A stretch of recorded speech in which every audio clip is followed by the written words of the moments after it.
So welcome everyone to the Property Duo episode. James, episode 18? Episode 18, mate. Yeah. Flying through. This is, for the OGs in the room, this is going to be one of the last Property Duo episodes. Ooh. Sad times. Oh, you didn't know about that one? Me and James had a falling out. He's getting too big for me, for the gram. No. So I just said, look, you know what? Let's just leave such a dick. You go be famous. You and Grant Cardone go sell stuff. I'm just going to be little old me. No, I'm kidding. We're thinking of maybe some new stuff or maybe taking a break.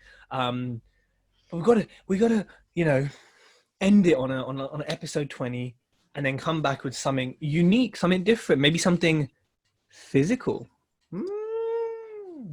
Coronavirus pending, not that James follows rules, but coronavirus pending for those of us who do follow lockdown. Oh, Daddy, what is this noise? Apologies to people because there's some drillings going on. Someone just fell off a ladder. Better have insurance. There's some drillings going on, so there might be some noise in the background. So we're property developers, so this is all part of property, right? We're on site. Very authentic. Very authentic. Yeah, very authentic. Is that on my screen? Yeah, fine. James, so everyone today, welcome to the podcast. And we are talking about nothing, but everything. But something, but nothing, but a bit of this, a bit of that, a little bit of this. We actually do have topics, but really we thought, you know what? Every single episode has been topic. Here's a thing. Today we're just going to chat and have one of those chat show type podcasts. People quite like those. I don't, like myself, but I think people like them because there's value to be had in the little nuggets that we share. Isn't that right, James? Yeah, I think I agree with you, man. Just a bit of a random chat. I always say to people, whenever I do my podcast, I don't have no structure. We can all tell. Listen. Some of the stuff that was said about my podcast yesterday was just so great, man. I loved it. I walked out of this podcast with the biggest head ever. My head just swelled. People said they just love me. It was great. See, everyone is too big for the duo now. So shut up, man. Right, so why don't we start with what happened last night? So I was looking at an auction catalogue in London. So I'm just doing some research for future stuff, and that's a topic we'll kind of cover. I came across this plot of land, and it was pretty much the only one that really interested me out of all the lots. Most of them were kind of already you couldn't add a lot of value to them, right? In my opinion. I didn't even find any short leases. I didn't even find any legal issues. It was just like, this is standard. So one lot out of, it's like 200 in the catalogue? 200 lots in that one, yeah. Mad. Actually, there was some stuff in my investment area, which I was like, whoa. So I'm keeping an eye on that. So one plot I found, and I said, James, this postcode looks like your sort of ends. What do you think? And James, tell me how you know about this plot of land. You know what? When you sent me that link last night, I thought you were taking the piss out of me. I literally thought you were taking a piss because I forgot to bid on something because I was having a spot at lunch when this lot came up. So literally, you know what? It was actually a vegan steak bake. Close. Nice. Close. Okay. Yep. Vegan steak. So here I am munching away this vegan steak bake, and I missed this plot. And you know what? I look back now, and it could have been a godsend. But the fact that we both picked up on this same plot was amazing. Because this was. For me, it was kind of like the run-of-the-mill stuff that I do with new builds. I looked at the design and thought, wow, that looks sexy. That looks really nice. It looks like your one. Yeah, it looks very, very similar to the one I just finished. So I look at this plot of land. I think, okay, it's in an up-and-coming area of East London. It's very close to Westfield. It's very, very close to transport links, gets you into the city very quickly. And if I'm honest with you, I was actually looking at it for my mum because I thought, you know what, this would be nice for me to buy because she wants somewhere new. And I thought, this is such a nice, it keeps her in the area she wants to stay in. It keeps her very close to transport links, to all the shops, to all her friends. And this would have been a really nice little retirement pad, a new build. It could have been designed exactly how she wanted it with all the things she wanted in it. So it wasn't so much for me to make money on. Well, eventually it would have been, but it was more so to get her something really, really nice. And I started looking at it and I thought, this is piss simple for me, The land's there, the planning's there. All I need to do is get my team in. I knew how much it was going to cost me. And I'm thinking, happy days. This will work really, really well. And then I started doing some research. And when I shared it with you, so the best thing about this site is I actually know the guy who bought it in 2014. Now, this is what you need to hear. This guy went to auction house London, 2014. He bought this plot of land for £7,300. £7,300, and I can almost guarantee you at the time when you purchased it, everybody would be like, "Oh, you bought a little bit of land at the back of a car park, you dick. What's wrong with you?" And it's landlocked as well by gardens, by a private entrance, which we'll get to, and like something else. So it's not exactly a dream piece of land. Oh, hold on. What's going on here, man? Bloody hell! Get out. It's working now. Look at this. Uncle having a breakdown. Everyone, sorry, please. Sorry. Have you had your hemp tablets this morning? You everything okay? Am I with you? Yeah, it's going in and out. I think your son's watching Peppa Pig or something. Yeah, so like you said, it's landlocked. So you look at this site and you would think to yourself, you know what? Oh man, will I get planning? Will I not get planning? Will I get planning? And this guy was clever enough to take a punt. Now I would have taken a punt at £7,300 or whatever it is. You'd have taken a punt at 700 grand, mate. Shut up. Let me finish, man. Cussing later. So guy's called Abu. He went ahead and bought it. And he's a really, really nice chap. I only know him, because I know he's an architect. I don't know him. I just know of him. I reached out to him and I said, "Hey, listen, Abu, I'm thinking of buying this plot of land here that has come up for sale, and it's got your details on it as a contact." And he goes, "Look," he goes, "for me, this was a pure planning uplift." He goes, "I bought it. I put the planning on it. It took me about 1.5 years to get planning on it, and I sold it." And I think at the time, he sold it at the top end of the market, probably for about £120,000, £130,000, which would have been peanut money, again, for land with planning in London in a Zone 3 postcode. Yeah? So, but then the remarkable thing was what he said to me. He said, "James, you do realise it's been sold 3 times. So he sold it once, it's then been sold again, it's then been sold again. And I don't know if this auction was the 4th time it's been sold or the 3rd time it's been sold. But he did say to me, it has been sold previously." So I'm not entirely sure what was going on there, but... Well, that leads us to when I called you and we said, what would it cost to build? There's about 100 grand's worth of you're glitching on IG again, but it's fine. Just let it go. There's about 150-ish grand of profit, I think, conservatively, if it could be built. Yeah, I would say so. Yeah, because I'm looking at my build team and I'm thinking, sorry, man, I don't know what the hell's going on with this flipping internet. James has left. Someone Property Duo 2 episodes early. I'm coming back in. I'm coming back in. All right. Sorry, everyone. Technical issues. I guess it's harder than a fax machine to work, isn't it, James? Instagram.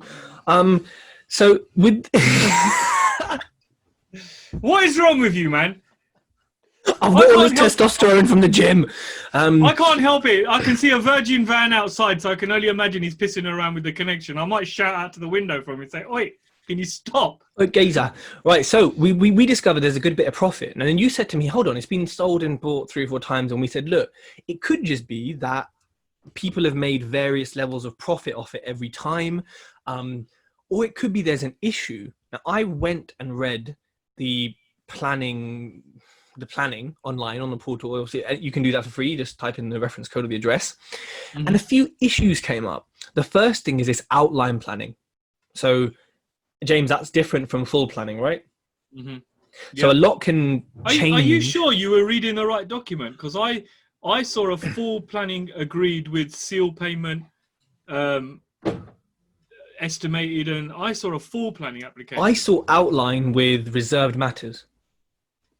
Okay. Well, you always have conditions on a planning app anyway.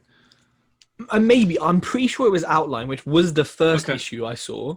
And then the bigger issue, and this was interesting, this was 2 comments from residents who lived next door to it. So imagine you got this landlocked plot of land, some back gardens here, they're irrelevant. But to get to the land, you have to go across a housing association's privately owned land, which is privately reserved for the parking and use of the residents. Now, 2 of these residents are disabled and they need and legally have 24-hour access to their cars and also to someone to come and care for them. Now, this new build, essentially, imagine you got the end of the private land and car park, the land's there where you're going to build on. They're just going to cut a hole through here, build a door and come in.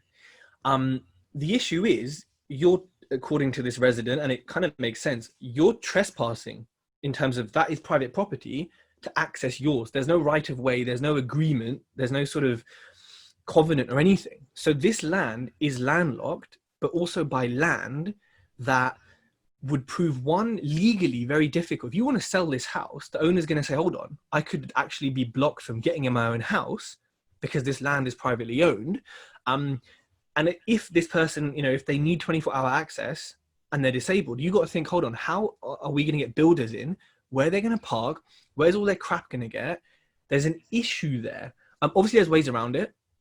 But the thing for me was, in the application, it just said the housing association have been informed. It wasn't, you know, clear that they had permission. Look how big the car park is. Man, I understand they're disabled, you know, unless they weigh 600 stone and they need flipping space for 10 cars to lift them out with a crane. It's totally different, man. It's nonsense, because that land used to be a builder's yard. It used to be a storage yard for wood. So it's always had right of access. And actually, the house that I own at the moment, to the side of it, I've got access down that path. But I've actually gained access over time because I've been using it for so many years. I've claimed legal right of access over it. So the same thing could be happening with here. If, you know, if somebody's been going in and out for so long, you got a legal right where you can claim access, a right of way, because you've been using it for so bloody long. But the last time it was used was 70 years ago, wasn't it? As a timber yard? It was on the document. It was last used. Was it 70 years? It was like 1948, or so, if I remember correctly, or something. It was in the 1900s, I believe, during the Second World War-ish. So that's why I think maybe people are selling it on, because maybe it's been used, then it stopped. Maybe they never applied for legal right. Maybe before there was a housing association, there was just land or a farm or something else.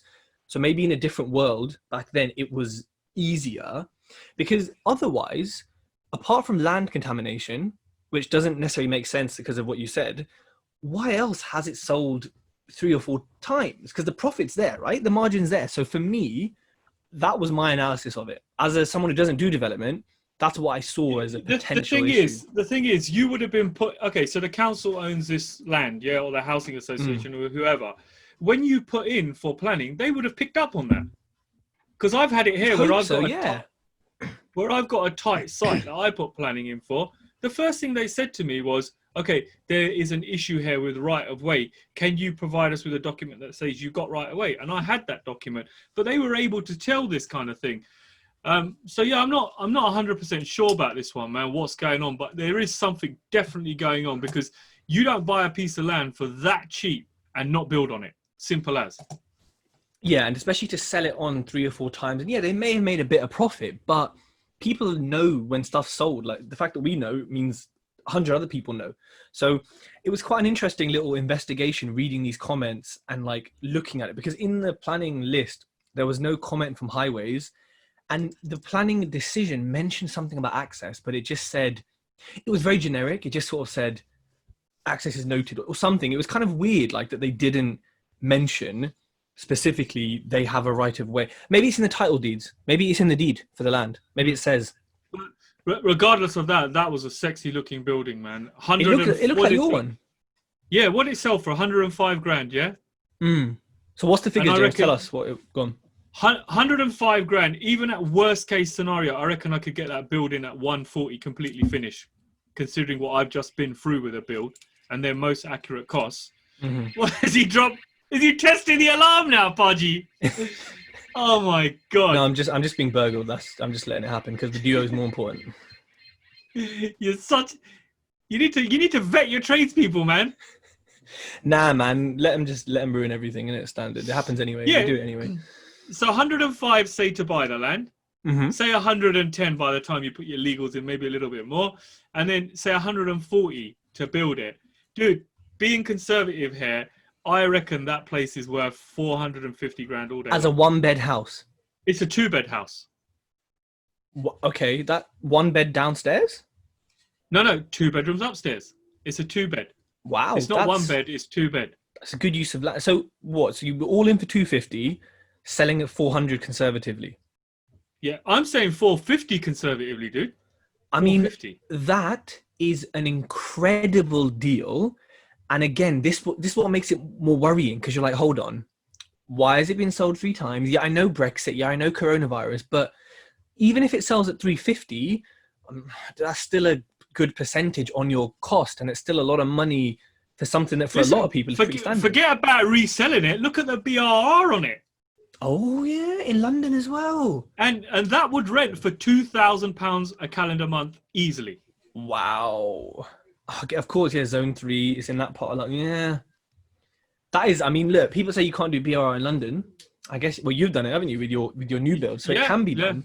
But I guess if it's been sold 3 times and people have had to get rid of it because of a bad reason, I think it's like there's 3 mistakes that we could have made. You know, like there's 3 times we could have lost money. There's 3 people who have lost money, maybe, or had issues with this property.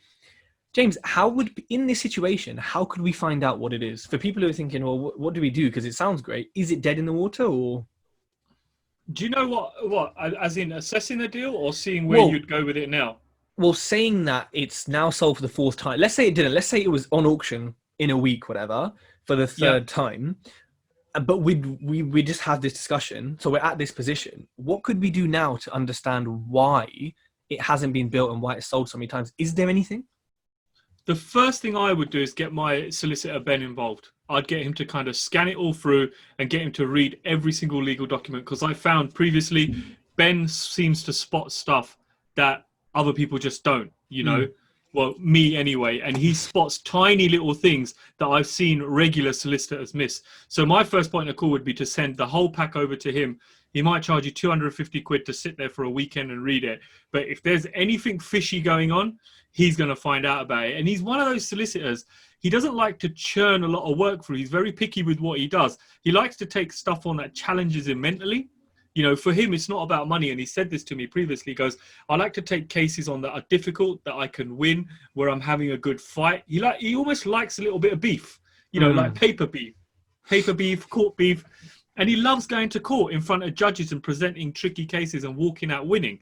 So first thing I would do is send it to him. And then the second thing I would do is someone like John McDermott, Town Country Planning. You know, this he's a flipping whiz. Within 15 minutes, he can normally tell you what's going on. You know, with the use of something like Nimbus Maps, he's going to be able to go in and check title deeds on land, see if there's any covenants on it, contact the right people. And again, for a fee of around £450, he'll do a full-on kind of survey, like a full-on study on it for you. So say 600, 700 quid in, and you know exactly what's going on with that land, which means you could be walking into that auction arming yourself with some serious knowledge. Whereas I can almost guarantee you people buying it in an East London auction are going to be chest out pumping, oh, I'm going to buy that land, I'm going to buy that land, I'm going to build it, you know? A bit like you would do. No, I have a certain technique for auction rooms. I think got the old pump going on though, yeah. Boop. Obviously, I think what's important there is you said that these costs, right? Now these costs add up, because if you're looking at land, you're not looking at that one deal, you're looking at 10 others. So, and if you know, listen to Richard Little, who's been on both of our podcasts. Has he been on yours as well?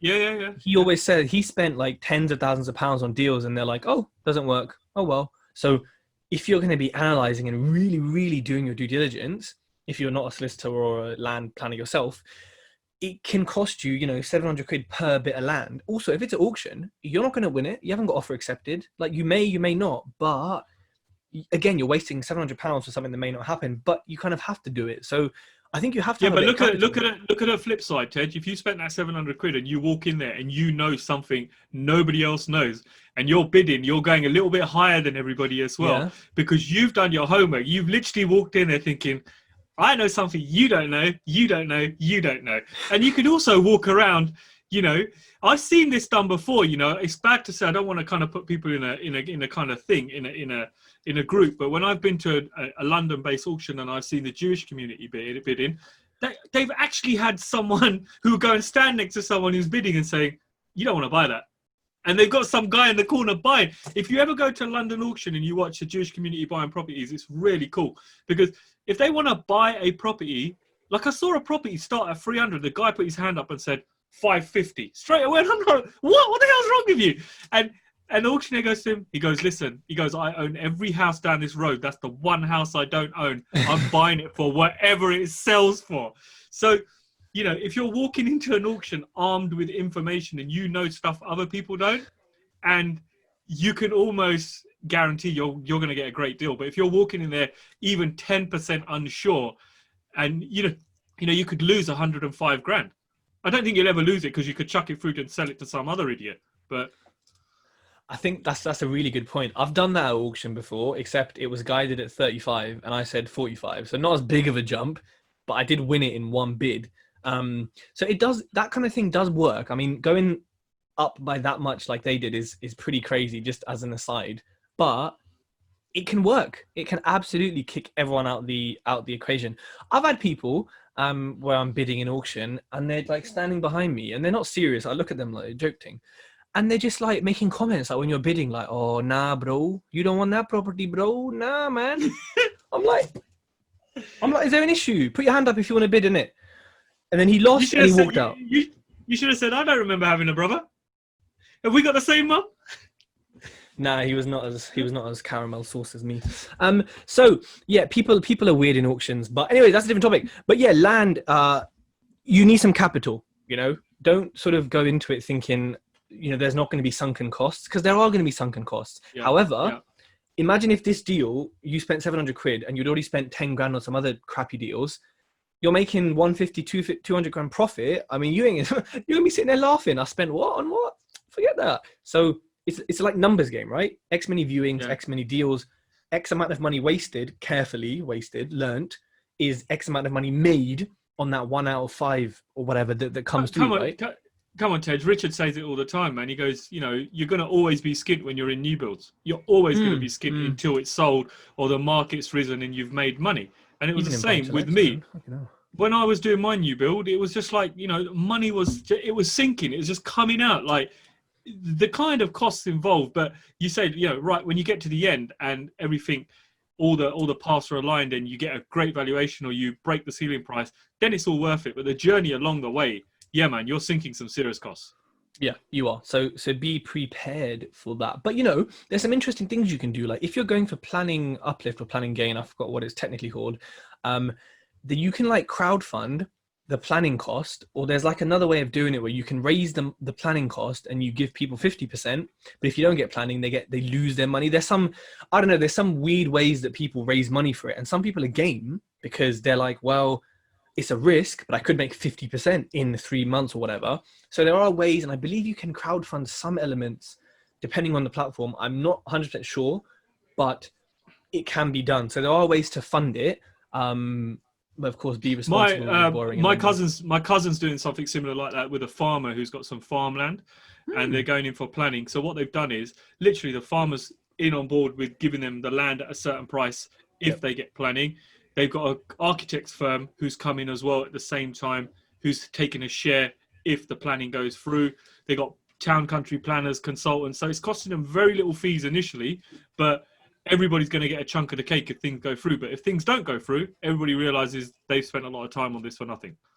And I think that's quite a good way to do it because, you know, let's say you pay your architect, let's just, for example, 10. Mate, that's a perfect way for you. Of course it is. They get paid more, so I'm helping them. Let's say you pay your architect 10 grand, but you say, look, if planning goes through, you get 18 grand.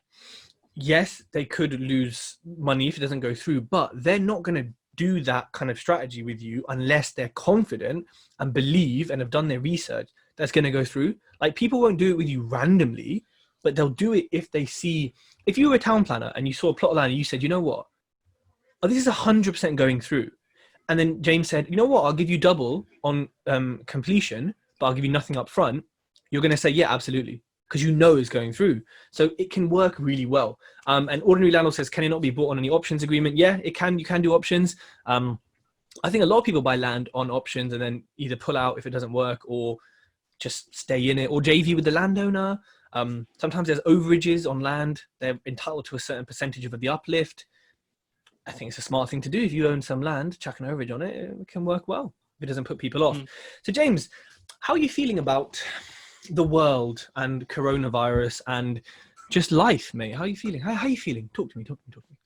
I'm feeling all right, man. You know, I'm Oh, feeling okay. good. I'm feeling good generally. There was a small period a couple of weeks ago where I was like, oh man, what is going on with the world at the moment? It's all this shit, just negativity. I don't watch the news. I don't put the TV on because I don't want to put that nonsense in my brain every single morning, man. Half of it's a load of shit anyway. It's all made up. And then, yeah, and then all this social distancing stuff. You know, I've been walking out on the street and I'm just seeing people getting pissed up in the pubs, like, whoa, arms around each other. It's like, where's the distances going on here? And even the pub, like the local pub, is a nice pub down here. It gave up on taking people's details. You know, it just stopped. Is that the one you got barred from, or is it a separate one? It's the one I got barred from, but I got let back in because they got new owners. But again, it was mad because I walked in there, and the only good thing about this pub was they've got this new app where you just sit down at the tables and you just order your stuff, and stuff comes to you, which is great because you're not waiting in the queue and you're fighting with someone and saying to some old lady, "Hey, I've been waiting here for half an hour. Move your turn," or you know, getting into a ruckus with someone. But yeah, that's the only good thing about it. But yeah, social distancing, man. I'm not seeing much of it at all. I'm seeing all the local shops around there saying, "Oh, you got to wear a mask, mate, or you can't come in." I was like, listen, I'm coming in regardless. I don't care what you say. I'm going to get milk for my kid, you know. And some people are abiding by it. Some people ain't. Generally, I'm seeing a little bit of a nice uplift. People seem to be more positive because they're back at work or they're doing things. But you know, one thing that really makes me laugh, I've been speaking to a few of my friends and they're like, "Oh, James, I'm on 2 weeks annual leave. I got 3 weeks annual leave." And you're like, what? You got what leave? You got what? How? What's going on here? You shouldn't be having no leave at all. You know, you've just been on leave your entire last 3 months since. No, March. they've been working from home. I'm joking. Working from home does work. I believe in it. I'm just joking. Yeah, you know what? I think it takes the piss a bit when you see like people in pubs and all these places not social distancing. I'm not against social distancing, but you're like, does Boris, who's told Trump, think that like it's going to help people stay compliant? If you see someone breaking the rules and it's fine, you're not going to follow them, especially not the law or something like the idiot says. So I think like it's not very, I don't know, it just doesn't set a good example, right? For people who are strictly following it and who are strictly wearing masks. It just then makes people less compliant, and then eventually there'll be no compliance, and then who knows what will happen. The who knows, get it? WHO. So I think it's an interesting point there. And you know, I think people are more uplifted. I was in Kensington yesterday. Of course, darling, I couldn't go to Whole Foods. There's no parking, but I waved at Whole Foods. And it was busy. Like, it did not feel, I mean, the roads were less busy, but it did not feel like any sort of lockdown. Like, people were on the road, walking close to each other. It just felt like normal, you know. And I think people is that where you're moving to then? Because I know you've told people you're moving. Is it Kensington? No, it's not to Kensington, darling. Unfortunately, no, not to Kensington. I wish. No, yeah, it's got there. I prefer Chelsea, actually. I think Chelsea's nicer, a bit more greener. Kensington's a bit busy for me, you know. But I was there because I was filming a podcast with someone who does flips in prime central London. So I think up to like 5 million value. And we were in his £2.3 million flat. It was 2 minutes from Hyde Park, a minute from like the Natural History Museum, Imperial College, all that kind of stuff. And it was beautiful. I mean, like the works, the restoration works, the level of detail, the real marble. It was just like a totally different level. I mean, look, the kitchen cost 26 grand, but even that, the whole refurb didn't cost as much as I thought it would have, given the value of the house. But actually, 4 doors down. It's all relative, isn't it? If you've got something worth £2.3 million, you're not going to put a 4 grand Wren kitchen in it. Yeah, exactly. But I just thought it would cost. Unless you're called Tej. No, I would not, mate. If I was in one of those houses, I like spending on good quality. So I would spend, mate, German kitchens or whatever, all day long, polished marble. Oh, mate, behave. And yeah, it was just interesting because it's a flat. You know, in London, you get those big, I don't know, whatever they are, townhouses. Most of them are flats, right? So the flat's worth 2.3 million. 4 doors down, there was some hedge fund manager who makes whatever, many millions a year. And he owns the whole fucking thing. So it's literally like 2, 4, 6, like 15 million for this whole townhouse. And you're just like, the value of things and like perception of what things are worth by area is just crazy. Because sitting in this house, I thought, hold on, this is £1 million more than my whole portfolio in one house. That's smaller than any single one of my houses. But it's just mad. Like you just don't think about the value and how things change from prime central London to wherever, right? Yeah. No, true that. I think it was just quite eye-opening, and actually it was quite inspiring, you know, because when I first got into property, that's the kind of stuff that I saw, you know, like that is the kind of thing that I looked at and wanted to do, was like the higher end stuff. So it's quite nice to see that, and actually see that really it's not that different. I think there's different ways to add value. James, people can't hear you on IG. Yeah, I don't know what's going on, man. I think, let me just turn something off. I've got some flipping idiot trying to, okay, that should be better. The office phone is trying to ring in and come through to my, is that better? Can people hear James on IG? Please drop us a message. Can you hear me now? Can you hear me? Hear me? Hello? It doesn't help if you speak louder. Greetings. That might help. Greetings. Morning. Yeah, shut up. Right, so there's different ways to add value in London, which I think you maybe know about, James, like planning uplift, like lease extensions. They can't hear you, James. I think they're actually celebrating. They're saying, no, yes, we're so happy. No, thank the Lord. I can only see one message that says I can't hear you. There's 5 people saying no. Listen, I'm kicking you out, bro. You know what? You're ruining my life. Can I come out and just come back in? I've kicked you out. Mate, literally 7 people have said, I've never had so much engagement before. I've had 8 people saying no. What is this? Oh, shut up, man. Try and get a review on my podcast. I don't get 8 people bloody giving it, do I? You cheeky little... Yeah. This is probably the worst episode ever. Your tech issues are just letting us all down, James, honestly. I should have upgraded my phone, really, shouldn't I? Can't get the staff, mate. You should have upgraded your internet from dial-up. Oh, man. You're just frozen on my screen. I don't know. Oh, you know what? Oh, here we go. Everyone on IG is loving you. I'm back. Baby's gone. Back. Oh, thanks. You're a bit delayed there. Finish that song off. I thought you were just going to step in like you'd be able to predict what I was going to say next. We've been together that long. You should know. Can you hear me now? Good thing I got... Mohit, sir. Mohit. 𝗟𝗲𝗀 𝗪? I think this is the podcast with the most languages ever spoken. Hello, people. Can you hear James? Wait for that. Anyways, shall I continue my point, or are you done with your little technical breakdown? Yes, please. Continue. Yes, they can hear you. Yes, thank you, people. Thank you. There's many ways to add value in London, and sometimes it's legal issues. Like some of these properties that like this person on my podcast had bought took like a year to just solve one legal issue, but that added 200-300 grand in value because everyone else ran from it. So it's the same kind of thing that I guess we find, right? I think a lot of people are comfortable with refurbs, even if they're like a total wreck. People are way more comfortable with that than they are a legal issue, because let's be honest, a refurb often is a lot easier and physical and tangible to understand than, oh, there's one clause which we need to get rid of and it'll cost 20 grand to get rid of it. It's like, what the I think legal stuff doesn't make sense to most people. And why should it? It's bloody confusing. It's a different language, isn't it, really? Yeah, and so it can really put people off. But I think what it did was it inspired me. I mean, I'm moving to Hertfordshire, which is like half an hour away, 40 minutes away. It's a very similar area to West London where I live now in terms of like prices and, you know, stuff like that.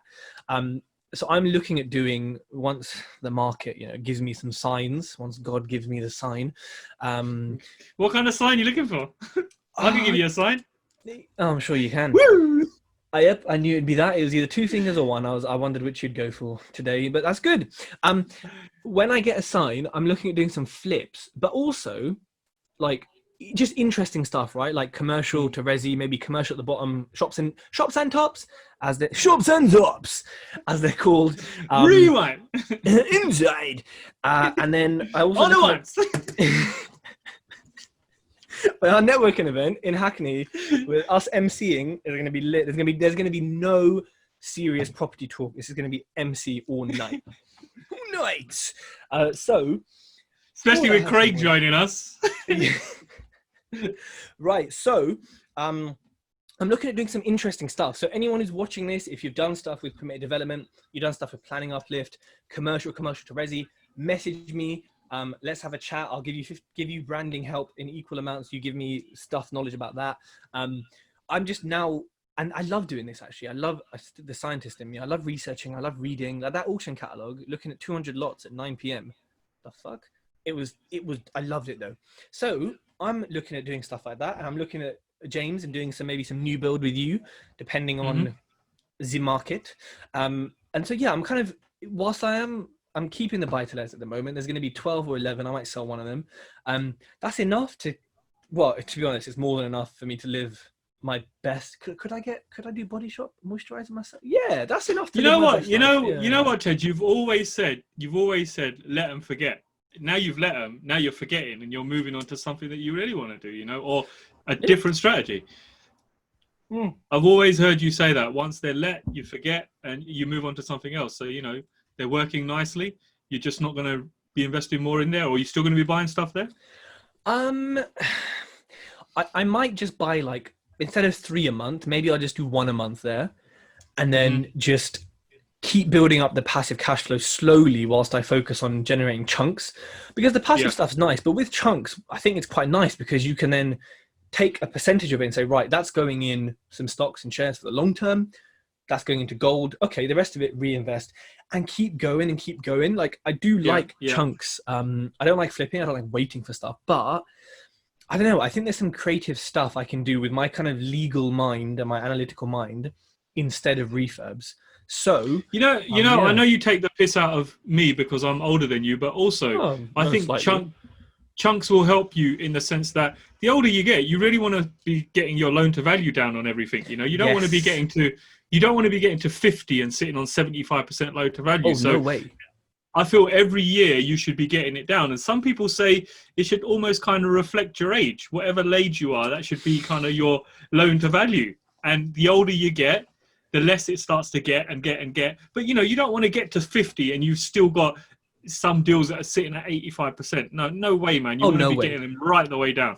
I want to pay my whole portfolio off within 10 years or something. I don't know, whatever. But I'm happy to have some leverage. But yeah, I want it to be below 50 in the next however many years. So the chunks will definitely help. And actually, speaking of that, I think in about 5 years, once all these fixed rates have ended, I'll probably go to Lloyd's or someone and say, look, cover my whole portfolio, give me a commercial type loan, see if it works better. Might be better, might not, but I've heard it's something that you can do. You know what? On the subject of loans, I had a really interesting conversation with Birmingham Midshires a week ago. So I've got 3 mortgages with them for a particular deal that I've got, and some of them are coming and they're going to expire in 2-3 years' time. So I said to them, listen, what's the maximum I can increase this for? And they were like, sir, you can increase this for 20 years more. Like you can increase the term for 20 years because obviously you're still within the age. And I'm thinking, okay, I didn't know about this. Ain't no broker told me about this. So they go, look, we can action that. We'll action that because your file's good. You've never missed a payment. You've always been on time. So they've gone and increased my loan for another 18 years. Okay, granted this interest only. But one thing they said to me that which was really cool was they said, you can pay up to 15% a year additional. And that actually works out being way better than being on one of their repayment mortgages. So I'm thinking, okay, so what you're saying to me is I'm on a buy-to-let product. You've given me all these extra years, and you're saying to me I've got the option of paying 15% extra a year.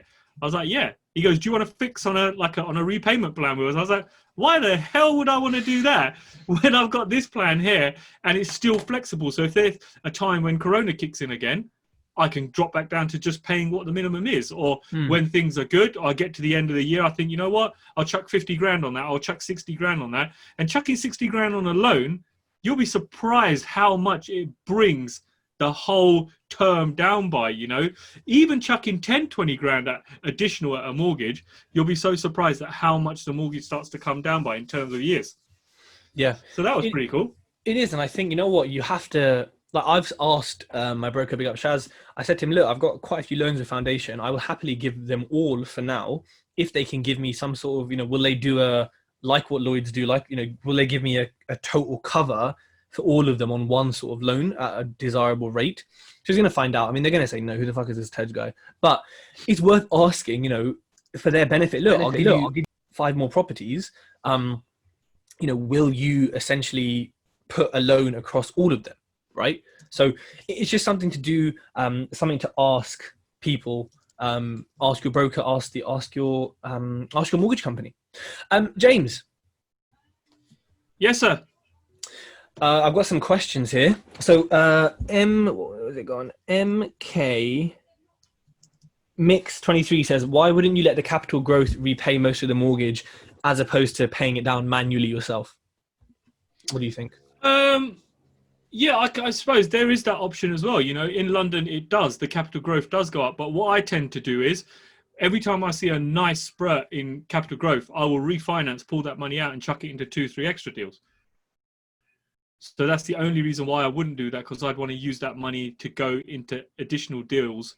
And if I wasn't going to use that money in additional deals, I want to know that some of that loan is being paid back down. Because like I was saying, I don't want to get to 60 and still owe 700 grand on that particular deal. You know, because that's a scary amount. And with the way the banks are right now, if they turn around and say, we're calling your loan in, what the fuck do I do? Especially at that age when you may not be able to get a mortgage or a good mortgage product because of the limits they have. It may change, it may not, but it's one of those things where, like, look, the bottom line is I think the higher your leverage, the more they're going to look at you and say, you know what, I'm pulling your loan in. If shit hits the fan, they're going to say, I'm pulling your loan in. But if, you know, you're sitting at 51%, you've got the better say, you know what I mean? As long as you got the bigger say in the picture overall, banks ain't really going to touch you. But if you're sitting at 80%, 85%, they're going to say, what the hell, man? I got the majority share here. I'm telling you what's going on your bike. And you're too close to any down, like if the market, like you said, drops, you're too close. Exactly. And therefore your LTV increases, and they ain't going to like that. Amora Real Estate says he's enjoying this on the toilet. That's good. Nice. That's good. Yeah. I hope we're helping you. we got audiences all over the place. All over the place. Eat high fiber diets. Mohit says, a shitty conversation. Mohit says, how have you got so much bants? Is that the right grammar, Mohit? Or is it, why have you got, what's the right grammar for that? How much bants or too many bants? What's the grammar? Mohit Bhaiji, kya karte hai tum? Pagal bench. Yeah. How have we got so many? I don't even know how to phrase that properly. Mohit says, Tej, what's your plan for the next 5 years now? Are you going to new builds instead of heavily focusing on BRR? So, I don't have 5-year plans. I can't tomorrow is difficult enough as it is. My next plans for the next 6 months are watching, waiting, enjoying rental income, getting everything on mortgages, finishing off the refurbs that are bloody waiting for plaster to freaking come in. And then once that's done, I will buy some more buy-to-lets probably, but really now I'm heavily researching Hertfordshire, the areas to invest, finding my own place to live, and then just looking at some different strategies, educating myself on different strategies, how they work, maybe doing some networking around that. And yeah, so there isn't a 5-year plan. There is a sort of... You know what I really love about what you just said there? You've mentioned everything that's in the future. And in a month's time, you move, or less than a month's time, was it 2 weeks, you move to a new area, and you haven't even found yourself a place to live. What the hell? You sound like Gina. Right. Shouldn't that be at the highest point of your list right now? When you said to me last night, oh, we're moving in, I go, so when you move in, Tej? And he goes, I thought he's going to say 3-4 months, 6 months. He goes, a couple of weeks, and we haven't found a place to live yet. But he's just calm about it. But I'm just casually reading the auction catalogue and looking for deals. Not really worried about where me and Gina are going to stay. We can just live in my car. After work. He didn't really say that, but I know that's what he was thinking. No, I'd rather read auction catalogues. No, listen, we've put alerts on everything. And literally, there's nothing. The last one we tried to view had 54 viewing requests, 7 offers, and it was taken. And it was Magnolia. It wasn't that nice. So there's a real shortage of stuff in like Hitchin, where we're looking in Hertfordshire to get, and even in the little villages around it, to get stuff. So actually, yeah, she's pretty worried about it. But I'm like, nah, don't worry about it. I'm a property investor. We're going to find somewhere. That's cool. Mm-hmm. No, but I also know, right, when I put houses for rent, I get people viewing it 3 days later and they move in 7 days later. So I know, and also if the worst comes to worst, it is 40 minutes away or 30 minutes from her. So actually, if we have to wait to find a better place, then oh, you're gonna ruin her dream, man. I really hope she's watching on one of these platforms and she gives you a kick up your nuts later on. no, but I'm sure she will. Someone will tell The dream her. of moving in together. You waste man. You've ruined it for her. You're a waste man. It's happening. No, you're a waste man. Thank you very much for your kind words. Right, so more questions. Mohit, what is your passive income per month target now? I think at the moment it's anywhere, once all these are all let, it's anywhere from 3,600 to 4,500 a month passive. There's a big variation because of the service accommodation unit. So that's why it varies. James, my target was 10K. Let's see what happens. I might just do chunky money, which is basically the same things. James, what are you thinking? My target is 50K. I want 50K a month. I'm not nowhere near that right now with the bits I've got going on. Probably about 13K. So nowhere near where I want to be, but slowly creeping. By the end of this year, it will have a massive chunk added to it because we've got another 16 rooms being added. So that will be a nice chunk going on. But yeah, I think 50K a month is the number I want because I think that's going to allow me to do some serious stuff. On top of obviously the deals that go on with the big chunks coming in. I love it. And it takes time, people. It takes time. It does take time, man. It takes time. It takes time. SM Graham says, Tej, your essay still running? Yep, it's had its best months during Corona. For some reason, I think we had a contractor in there. Had the first negative review, which was all lies, because I was in it the week before. So she left. Probably why. You left it in a mess. So yeah, I had a party there. I did break my own microwave on the first night, and I was like, "Guys, the microwave's not working." So I had to warm up my spaghetti in the oven, which was okay. But they were like, "Tej, you broke it. You're gonna get charged for this." I was like, so yeah, broke my own microwave. But yeah, my essay is going good. I believe, what is it now? The July. I'm getting the next payment in a few days. I predict it to be pretty decent. It's also now been mortgaged. The mortgage offer came last Thursday. And the certificate on title, which is what they solicitor sends to the lender, was sent on Tuesday. Big up Insight Law. That's a 3-day turnaround.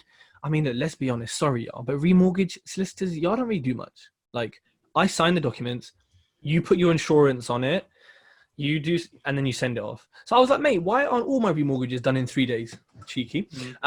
So the drawdown should be next Monday. They have a 5-day turnaround, I think, or next Tuesday. And then the essay will be mortgaged and it can start really making some money because there's not some stupid expensive bridge. The bridge is 400 a month. The mortgage is now going to be 191 a month. Wow. 198 maybe because they're charging more. So yeah, time to make some real dollars. You're not paying more than a month on council tax for some places. Jesus. Yeah, I know, it's ridiculous. But yeah, am I going to get another essay? Depending on the market and stuff, if I can get a deal in that area, I will 100% give it to this managing agent and say, do your thing. I may just say do it as a rent-to-rent. I can't be bothered buying the stuff, but I'll definitely do another rent-to-rent in a certain area. I think it's great. And honestly, it's the most passive thing I've ever done in my life. I do no work. Other questions? No more questions. Mohit says, geez, probably to your 50 grand a month. Listen, it's a big target, man. Got a long way to go. And like Tej said, shit doesn't happen it's not going to happen quickly, man. It's going to take time. Set the target, work backwards. That's what I say, man. Don't just be pissing in the wind with a target and think, oh, I want to hit that target. You got to ask yourself, how are you going to hit that target? You know, put the target there and work backwards on how you're going to get there. Simple. And if you know you need 50 rooms or 40 rooms or 100 rooms or 20 buy-to-lets, then you know what you got to do. 100%. Break the sexy goals into tangible goals. James, what's the what's happening in the property industry lately? Big wigs. What are people saying? Any more funny videos? Any more recommendations to not pay your bounce back loans back? Anything saucy going on? No, I've not really seen anything funny at the moment, man. But one thing me and you were having a conversation about yesterday, where I said to you, one thing that I've noticed in the market is that land with planning seems to be coming down, whereas pre-COVID, that same piece of land that sold for 100 grand, I would see that selling all day long for closer to 200 grand. And I saw plots like that selling for that kind of money. So it's weird how land with planning is starting to come down. But your little stuff, you know, like your stuff up north that might be on the market for 50 grand pre-COVID and struggle to sell for 50 grand and might sell for like 45, 46, is now selling for 60 grand. So I don't really know what's going on here. And every time I speak to my agent up in the Northeast as well, he says to me, he goes, look, there's a mad flood of investors and people looking to buy investment properties from down south that are trying to put their money into this cheaper stuff up north. And what it's meant is it's good in the sense that it's made the market rise, but it's not good for people that like us that are buying them all day long. And you've got people coming in from London that might have 100 grand in the bank and they're worried thinking, shit, if this bank goes pop tomorrow, there's a good chance it could happen. What's going to happen to my money? Because you're only insured for 85k, aren't you? If you've got a couple of 100 grand sitting there, you'd rather stick it in a property rather than it's sitting in a bank and then you don't know what's going on. At least with a property, you know the property might go down, but then when the times are good again, it's also going to go up again. If you have a bank account with Coots, do they protect more than 85k of it? I haven't a clue, man, but I'd imagine so. Yeah, because I wonder, like, I know super rich people put money into assets and stuff, but there's got to be somewhere that protects more of the money because rich people can't just have 85k protected. That would be mad. Exactly. I think, you know what? I think what we said yesterday is like land with planning is more risky than a tidy little buy to let for 50 grand, right? So I think people are now, because they're like, the market is some weird place. Let's just put it somewhere safer than deal with ground risk, foundational risk, or banks pulling out, you know, all the development risks you have, which are obviously greater than a buy to let, which you'll always rent. You'll always sell it on in some state price condition compared to some land. So yeah, I think it's an interesting piece, but it makes sense with the instability in the market that people would look at that. Ordinary landlord says, no, Coots don't protect above 85k. That's crazy. That's crazy. You need like a Swiss bank account or something. Because it's by the FSCS. Interesting. Rich people problems. Can't wait to have those. James, what is your process for... Amin says, what is your process for sourcing your he said BFFs, your best friends for life. He's find me on the internet. What's your best, what's your way of sourcing BRRs? This is Instagram. Open market, sources, agents, or vendors? Lol, sources. No, it's not sources. In the Northeast now, my strategy, the way that's working now is I've got agents that will bring a deal to me, which it's been really nice. I've been let into a close-knit club where before, you know, it was only open to a few people. Because what you'll find is agents, when they've got good deals, it doesn't even need to go on the market. They'll ring they'll have a bank of maybe 8 or 9 investors that are really, really good and they'll always buy.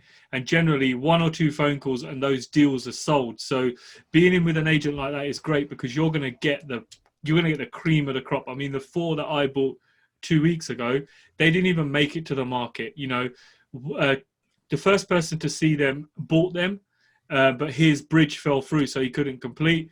So next in line was myself. It came straight through to me and I bought them, you know, straight away. So I think when I'm sourcing or looking for something, I've got agents bringing me deals now, which is really, really good place to be because it saves you a lot of messing around and you know that they know what you're looking for. So they've already done all the kind of legwork on it and the kind of homework to give you what you want. So that's all good. I agree. Sources, no, not really using any sources at all. Another thing I did this week actually was I threw all my toys out the pram. You're lagging on IG again. You you download your videos later, mate. Like, you know what I mean? It's bloody 11 a.m. Yeah. I don't know what the hell's going on, man. This is office phones doing some nonsense. Your editor's gonna have to edit quite a lot of this podcast. Join back, please. Join back. Everyone's waiting. Everyone's like, "Oh my god, no! Where's James gone? He's gone! Oh my god!" We lost James. We lost James. This is why you need to join on Zoom, people, so we can see your little faces, see your pretty faces. Oh no! I haven't watched Family Guy in so long. You back? Another thing I did, James, was I threw my toys out the pram. So I put a post on Facebook about this buyer taking a piss on one of my flips. And I called the agent and said, listen, he's useless. He's leading me on. He's taking me down a garden path. He's not even done anything. And did you really say it like that, yeah? I was definitely like, well, I'm not very happy and he's totally useless. So I'm putting it back on the market. So please, can you relist it? Oh, no. hold on, Ted, hold on. I've had 3 valuations in the past 2 weeks. I don't give a shit about your excuses. Oh, all of our deals are really slow. No, you are slow. It's been way too long. And he hasn't organized a mortgage valuation yet. And he only paid for searches on Tuesday, but the offer was accepted 3 or 4 weeks before. The fuck? So I said to her, listen, this is urgent. You need to speak to them. And she emailed me saying, yeah, he's instructing his blah, blah. So basically, by the end of the day today, I'm calling them and saying, look, if nothing's happened, you are relisting this. I don't care if you spent 300 quid on searches. I don't give a fuck. I am putting it back on the market. Yeah. I've got time for you to be wasting my time. I'm happy he spent 300 quid. I want him to lose the money. Happy days. Because he's just pathetic. 3 or 4 weeks, it's just pathetic. So yeah, but by kicking my toys out of the pram, the agent finally did something and called him and was like, look, this is urgent, blah, blah, blah. The buyers, the seller's going to pull out, all this kind of stuff. But they're just too slow, like they're just not understanding business efficiency. I'm a business. I'm not a person. And the person buying it is an investor. So it's a B2B transaction. Like, I mean, what the hell is going on? So yeah, I'll happily pull out and let him lose all his costs. So sometimes you got to kick your toys out the pram and be like, what the hell are you doing? Because you're getting paid good money as an estate agent. Like, do something, innit? Please make yourself useful. Yeah. It's you got a certain role to play as well in it. So don't just be sitting on your ass thinking you're just going to cream the fee when it's due. Get up and do what you need to do. And I really like those agents that are annoyingly, over involved. Them ones that are ringing the agent, they're ringing the solicitor, they're ringing the other side. They're just bloody ringing everybody because they want to get paid. And you can tell those ones because every week they're following up, and those ones are ringing your solicitor trying to get information. Your solicitor's ringing you saying, should I give him information? You're like, nah, don't give him nothing because I need a few extra days. That's what you need, man. Like, it's difficult to find them. But so many of them make excuses. Oh, COVID, we're really busy. You were always busy. So that's bullshit. Okay. If you want your fee, you need to work for it. So it's like one of these things, you just have to kind of be like, whatever. Again, hire slowly, fire fast. Like, yes, you may pull out of an offer and go back on the market and wait a few more weeks, but it's better to have a buyer with certainty than someone who can't even instruct his solicitors until 2 weeks after the offer's accepted. It's like, are you an investor or are you just a joke thing because you're acting like a joke? So yeah, don't be afraid to tell people how you feel and how you feel about their service. I'm disappointed. It's such a, oh God, I feel it. It's such a powerful thing to say, especially when you kind of combine it with, you have a really good reputation. I've worked with you before and I expect so much better from you. I'm really disappointed in your service. If people care, it cuts them deep. So you can use certain words to communicate your displeasure with people, which I'm totally displeased. And I'll be emailing them today with my lovely tone of voice. Amazing. James, we have reached the hour mark. If people are watching this on IG, on Zoom, please take a picture. Please take a picture. Post it on your story. Oh, look, James is doing the $1 million smile for you. Look at that. Look at that. Shut up, you. We will be back next week with our second to last episode, right? Episode 19 next week. Episode 19 is closing down on episode 20. Closing on episode 20. So make sure you enjoy the property deal. It will be like, gold. There's only a finite amount in the world, so it'll be worth more.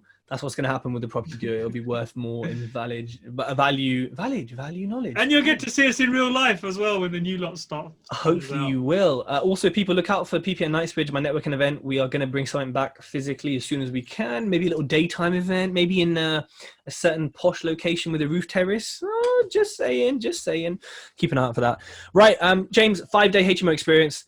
If people are interested or want to find out more, DM one of us and we can send you details. Instagram's ending in 30 seconds. So goodbye, people of Instagram. This will be saved to my IGTV.